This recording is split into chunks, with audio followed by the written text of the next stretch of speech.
Hey, what's going on, Geminites? It's your boy Gem Mint. Milton the Manimal. We're here with an Akira box set read-through. I mean, the story's a story, but an Akira read-through. Right.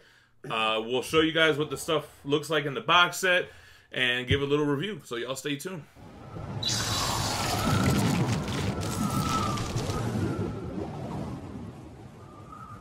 Alright, yeah, so I'm not going to fake the funk and try to pronounce this guy's name. Well, I'm going to try. Yeah. Katsuhiro Otomo. Alright, anyway, so this is the 35th anniversary box set, 1982 to 2017. Damn, so this came out like a year before I was born. A year before you were born in 83, right? I was born in 84. 84. So, a couple quick things about that, right? This is one of those stories where it's in the future, but the future is like 2017. So it's like... Yeah, I think it's 2019. I think it's right? 2017 through like 2020 or something like that. I think it That might be spans right, yeah. a couple of years. But first things first, I bought this box set because I'm a collector. I saw it. I wanted to have it. I figured I'll end up reading it one day. Mm-hmm. And guess what? I fucking read it, y'all. But when I read this... it's a quick read, man. Don't get intimidated by this thing. Yeah, a lot of artwork, not a lot of dialogue. Honestly, there's at points, like almost at the end of each book, you can go 5 pages with like one sentence being written, where you're just turning from seeing like destruction after destruction. Because this is a manga, which is like it's Japanese comics, right?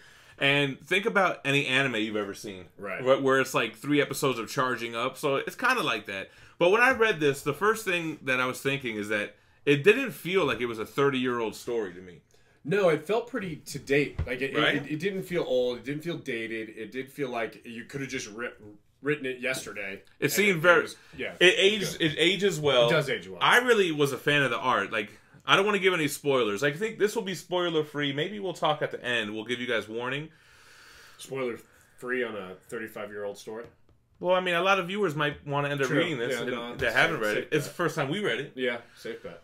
Okay, so like in the beginning, right, when you're seeing the city, I think they took a lot of time to detail like what kind of art do you call that? Like perspective art of like buildings and stuff? Yeah, like landscapes, cityscapes, constantly. They always show the city, the skyscrapers and the skyline, and then the roads.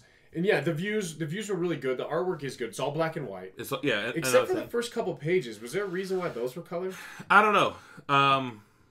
Because even on the inside of the hardcover has color. Yeah. I don't know. I think this was very true to the original release. And even the books, you have to read it from right to left. The panels are right to left. Everything's backwards. But before we get off the scenery, what did I say that it reminded me of? And you totally were with that as well.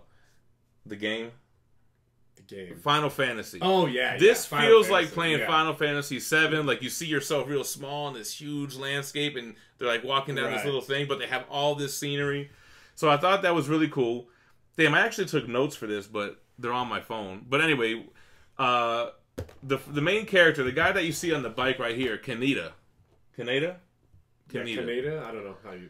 I think I was pronouncing it the same. Yeah, so basically, they show him on this futuristic motorcycle. It's 2017, by the way. Right. But the motorcycle's dope. They don't exist in this year either. Right. Just like we never got hoverboards, right? Yeah.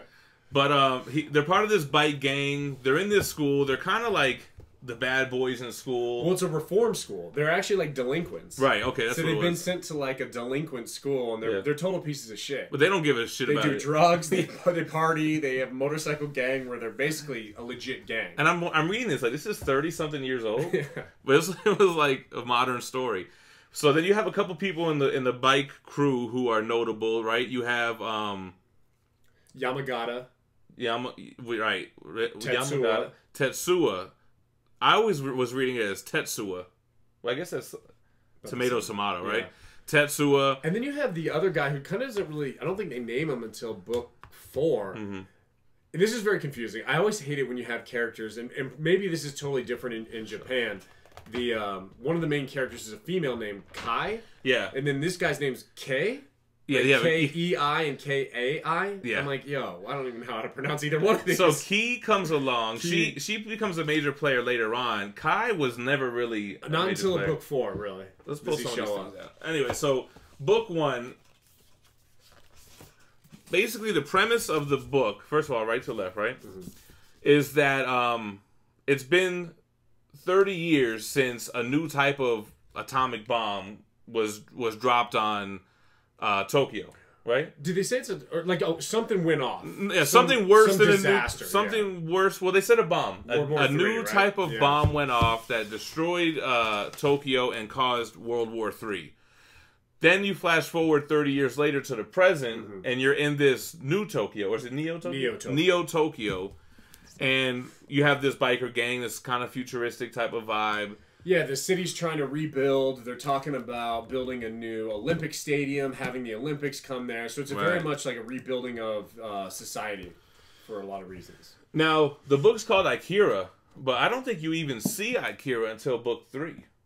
Right, and you don't really know much. They just kind of mention the name as like this demon kind of. And since I was new to this franchise, I didn't know if it was a guy, a girl, an adult, a baby. I don't know what it was. Which was kind of cool.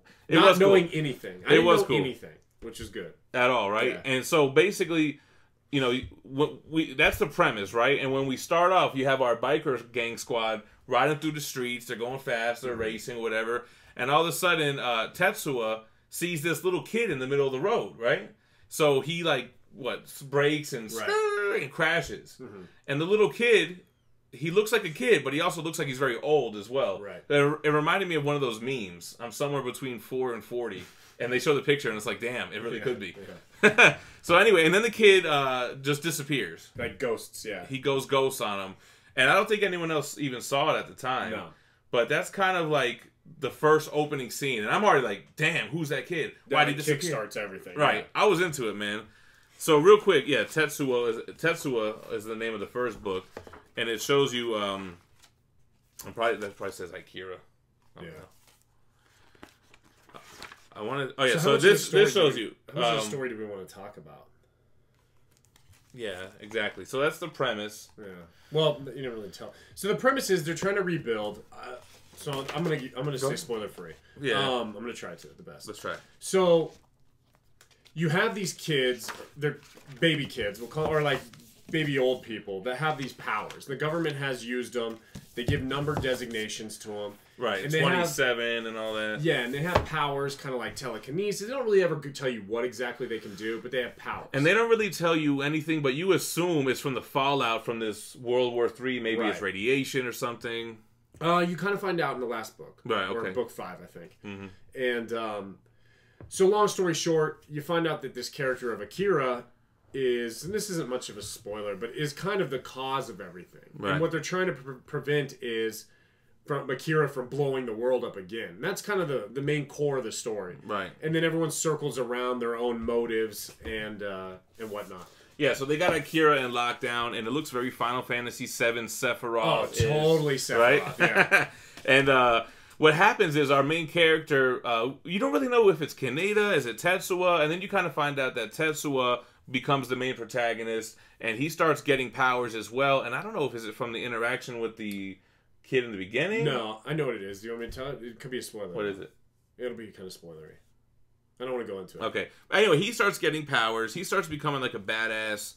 And he kind of goes rogue and starts doing his own thing. Well, yeah, and he's addicted to these drugs that are kind of messing with his mind, and he thinks it's helping him control his power, but he finds out at a later date that it's not, and it's actually hurting him. But he has a destiny, and he has a role to play in the bigger scheme of things in the whole story. Yeah. But I never saw him as the protagonist. He was, to me, the antagonist of the whole... Yeah, that's what I meant. He's the bad guy. Yeah. The protagonist was Kaneda. I always saw. Yeah. Oh, yeah. So I had that twisted. Yeah, so basically Kaneda, but I don't know how he ended up becoming, like, the good guy. Like, he has no powers, but they're ready to go in guns blazing into situations. So, a little history you get between is you find out, basically the reason he becomes the protagonist is because him and Tetsuo are, like, best friends. Yeah, they grew up together. And Tetsuo was like new to the neighborhood. Kaneda protected him. And then when Tetsuo goes rogue, I'm not going to go to a spoiler, but he does something that's basically unforgivable to Kaneda. And Kaneda kind of sees it as, now he's got to kill Tetsuo and finish this. Right. And then I'd also say the biggest protagonist is also the girl. Would you call her Kei? Kei, yeah. Kei. Kei, right? Yeah. Right, because K, the boy. AI is Kai, right? Yeah, Kai, yeah. So anyway, you have a government involvement. You have what's the captain's name? It's the Colonel. The Colonel. The Colonel's involved, and he goes through a lot of character development. Honestly, everyone does. So it's almost not fair. The only one, like Kaneda and Ki, are hardcore protagonists the whole book. And Ki ends up being with this guy Ryu, which is, they say they're brother and sister, but I don't think it's like adopted kind of. I think they're brother and sister in arms or something. But they're like part of a rebellion. You have the Colonel, who's part of the government. Then you have Kaneda, who's like the childhood friend protagonist. And then later you have Lady Miyako, which is one of the test subjects. I keep wanting to call him Sayas. Yes, it is kind of like that though. Right. She kind of did remind me. Funny you say that. She reminds me a lot of what's his name? The Oracle? No, the Oracle from Matrix. Yeah. No, but the Harbinger guy. Harada. Yeah. We just read Valiant. Yeah. Sorry. So we never seen the anime or anything. I figured what we would do is we'll do like a review of the book, and then we'll watch the movie, which was from 1988. It's supposed to be really groundbreaking, just like they call this, and we'll do a movie review as well. One thing I found strange was the whole box set, or the whole story, is called Akira, but he's like he's nowhere plays like no role. He has the least role. Yeah, even like these like little biker gang people. I think he has like 4 speaking lines throughout the whole 6 books, maybe. Possibly. And he doesn't really do much. He doesn't do much at all. I do want to do a small spoiler section at the end. But let's talk about thoughts on it. So thoughts. So first of all, I loved it. To me, it was a page turner. I was reading at least one book in a sitting. Yeah. Like you're flying through it. I'm still looking at the art. It's little dialogue. Right away, I got used to the right to left format. That wasn't an issue for me at all. I like the characters. I was able to remember a lot of them. It wasn't like, oh, who was that again? Who's that guy? I thought he was with that guy. It wasn't really much of that. They kind of have a good recap, too, on each book with the characters at the bottom who are going to show up and a little bio on them. They even have like a 2-page text that catches you up. But towards the later issues, I didn't even need that anymore. No, yeah. Like in book 2, I read it and I was like, okay, so that is what happened. All right, I got it. Right. And then moving forward. So it ends up becoming, as you can imagine, these powers... They start getting a little out of hand, and there's a big final showdown, and that's kind of like the gist of the story. I would say I enjoyed it. It's my first time reading any manga. I think me too. It's classic manga, so it's a good place to start, I would say. I did kind of feel like it didn't need to be 6 volumes long. It kind of drug. It could have been 3. It could have been 3. You could have condensed it. Yeah. There was a lot of going back and forth. I bitched about it with you about how many times are they going to go into the sewers. And you know what's funny? Book 6, they went back into the damn sewers. And then they say it, and they're like, damn, we're in the sewers again? Yeah, I was like, God damn it, back in the sewers. But, yeah, the only thing close to this I've ever read was like Usagi Yojimbo, which is black and white, kind of cartoony like this. But this wasn't like manga, like... super big eyes and I mean a little bit, but it was definitely old school in that aspect. I thought it was very dope, man. I don't black and white color is not really a thing for me. Like it's not an issue. I don't mind if something's black I don't and even white, notice. But I do think I would like to see this in color because some of the destruction scenes and I feel like you lost a little bit of it in the black and white because it merged a little bit too much. It was hard. It was hard for maybe just me, but it was hard for me to kind of appreciate how good the artwork could have been. If you might have had some color, maybe. It's almost like a really dope tattoo artist who's really good at line work and really good at black and gray. Yeah. But if you could get a crazy color piece, it's like... Well, so like that's the first couple pages that were color. I was very, like, yo, like painted looking. It was cool. Right. What was I going to say? Oh, so speaking of it could have been condensed, I hear that the movie is very much so condensed. It probably doesn't have any of that sewer shit. I heard it's like the first couple volumes. It's probably like what the book should have been. Yeah. These books, like you can pick these up in the same size paperbacks. I saw them at Barnes & Noble for very inexpensive. Does it end the same? Do you know the movie? I don't know. Yeah, from what I've seen looking on the internet, like little screenshots, it looks similar. Okay. We'll talk in the spoilers about the ending. So every format you buy this book is 6 books? Yes. Okay. And I think it originally was published in some kind of magazine. I don't know if it was through multiple issues. But, like, the paperbacks are 6 volumes as well. And what do we got here? And the paperbacks are left to right. The big deal about this is that it was finally published again in its original format, right to left. Did you say translation to English, too? I think this is correct me if I'm wrong in the comments, but the first manga that was translated to English. Or at least the first main or popular one, I would think. So this is just, like, extra artwork? Yeah, that's just like an art book. Now, you know what's funny? The left and right, they mirrored everything. I thought that was kind of weird. so you're looking at everything backwards. So I think it was cool to see its original format. Yeah, that's just artwork. I didn't really look at it because the whole damn thing was just really artwork. So, how much is this box set? Do you remember? How long I have ago did no you idea. get this? I got this like right when I first started the channel. It was one of the first videos I put was like the unboxing of this or whatever, and I didn't know anything about it. I didn't even want to make the video because I didn't want people to be like, "You bought this and you don't even know about it? You whack." Yeah. But it's look, a nice little set. I think it's dope, man. I love how it opens up. It's got little magnets in it. It's like hard to even open. It's just kind of hard to open. I thought I was like, am I opening this right? But the final thoughts, I mean, I really enjoyed it. I'm happy that I read it. I can't believe I actually read it and did the box set. I went and bought like the first volume of Berserk now and One Punch Man to kind of read some manga stuff. So I really enjoyed it. I want to talk in spoilers about the ending because I kind of thought they were going to explore some things a little bit more. But your final thoughts? I liked it. I did like it. Like you said, it was a super easy read. I mean, as soon as I opened a book, I was like, well, there's really no point in putting this down. There's actually no stopping point either, too. No. That's very frustrating. There's no chapters or anything. So that's what I'm saying. I might as well just finish. You don't even know where to stop. Like, if you had to put the book down. Yeah. I would like, when I did the few times, I would do like a cut scene when it would switch to a different character. I'm like, okay, let me pause here. But very easy. I enjoyed it. I'm glad I read it. It's a classic. It's good to have it, to have read it. So, All right. So, yeah, bottom line is we both enjoyed it. The one thing I didn't understand is when they say, like, it paved the way for the Matrix or there would be no Matrix without this. It didn't really feel Matrix-y to me. I didn't get that either. I would have never thought that if you would have never said it to me. Yeah. So, whatever. We're going to get into spoilers. So, right now is, like, the cutoff point. If you haven't read this and you don't want to get spoiled, get up on out of here. Because I do want to talk a little bit of spoilers about the end of Akira.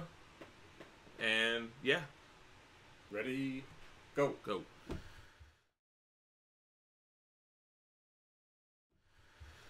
Alright, so, spoiler section, right? Yep. So, Akira. You get the idea that Akira is super powerful. Akira is what caused that big destruction that caused World War III. Right. Akira can never be unleashed. But then, like, Tetsuo starts becoming more powerful than Akira.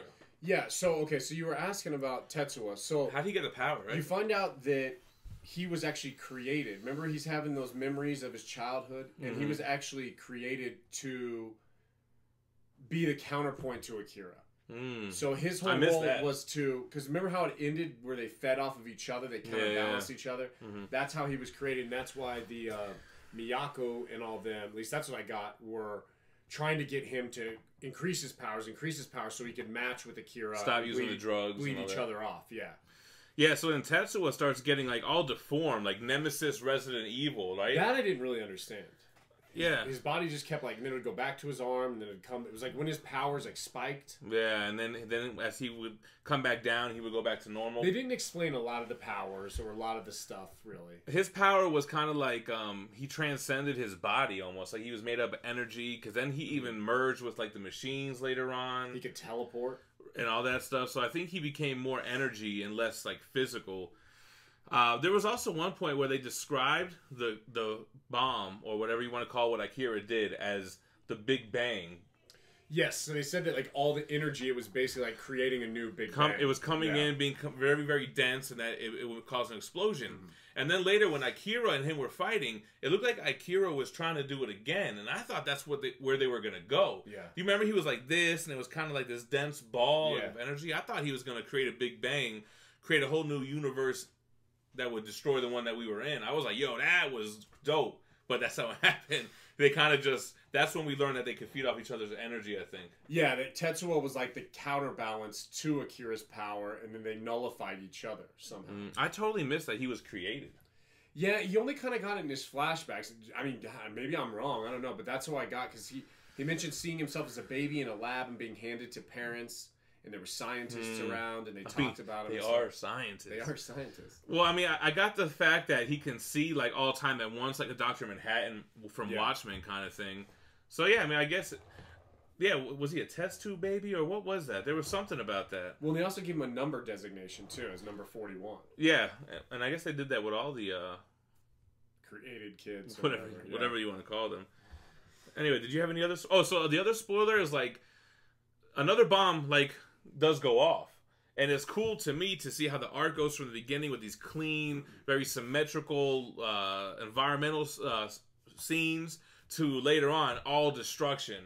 Oh yeah, huge amounts of destruction. How much of that city got fucked up? Like it was totally destroyed. And then it became then it became the Great Tokyo Empire. The Great Tokyo Empire, like on day 2. Yeah, like it was like a Lord of the Flies on day 2, right? Exactly. We didn't really talk about that, but I guess that's a spoiler thing because that was after another Akira type bomb went off. It was when he first interacted. Or no, it was where one of the test tube kids got shot. So that was the big thing about Akira. They always had to keep him calm because if anyone's powers got too outrageous near Akira, he fed off of them. And then he went wild. It was cool to show their telekinesis. Like, they would explode people's heads and stuff like that. Yeah, it was pretty... And there was some nudity in there, too. Was there? Yeah, there was like... So who kept hitting on Key? Kaneda. Kaneda kept... Yeah. But at the end, then she ended up, they got together. Yeah, they hooked up. But inappropriately kind of hitting on her and stuff. So that was, showed its age there, I guess, right? But, yeah, I guess that's it, man. You mentioned earlier about something you wish they were to explore more. Yeah, that whole... Oh, that's what that was. Big Bang. You wanted to see the whole world just destroyed. I just thought, last page, like destruction. That would have been a dope ending. That would have been kind of cool. How did it end? I'm trying to remember. So Akira and Tetsuo end up dying or going away, and then the Americans and all the other Allied forces come in. Remember, and Kaneda and them say, "Yo, this is new Tokyo now. This is our land. You need to leave. Do not come back." Great Tokyo Empire? Great Tokyo Empire. Yeah. And so you know what, I was looking online, and there's a lot of political undertones with that, with the Americans coming in and around the time this was made. It's funny, because reading now... Cold War time. Yeah, I didn't even get any of that, but again, maybe it's a sign of the times, right? It's like, that's not happening now, really. Yeah. But I guess there was some political stuff that the author, Otomo. Put in there, Otomo.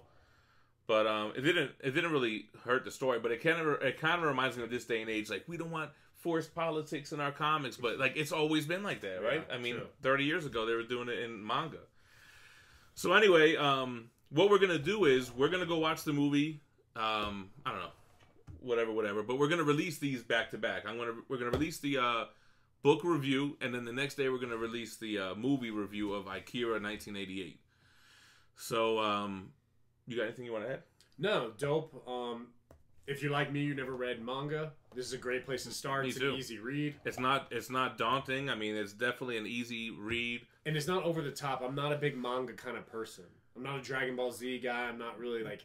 Yeah. It's not over the top. I never was, but recently I've been getting into like Dragon Ball Z, but I still haven't finished. It's kind of like, all right, enough of that. Yeah. So make sure drop us a like before you leave some comments, let us know your thoughts or whatever. If you've never read this, you're gonna pick it up or what, and make sure you subscribe to the channel for more comic book reviews, man, and daily content. Y'all stay minty. Peace.